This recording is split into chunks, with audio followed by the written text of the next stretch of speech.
So this video is to help you set up Meet attendance, especially because we're having now parent meetings.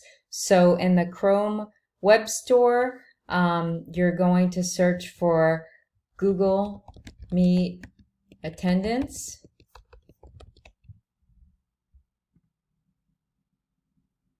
And this is the one you're going to add right here. And so it's the apple with the check on it, and you'll download it. When you're in Meet, now I just launched this and I haven't done anything yet. There's my screen that opens up first. When you go to the People tab, you'll notice, well, first of all, this will pop up on the screen.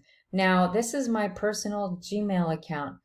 I don't want this. I have to put the domain at ps376.com. So be sure that you're going to pick the right domain. Otherwise, it will not be taking attendance.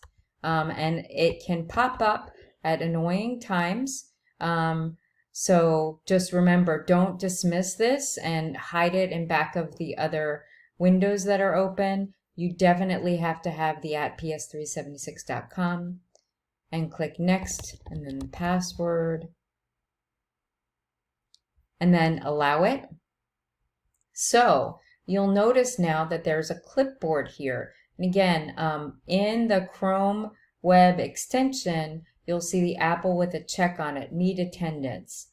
And so definitely you need to be in Chrome to use it. You can't use this in Safari or Explorer or Firefox.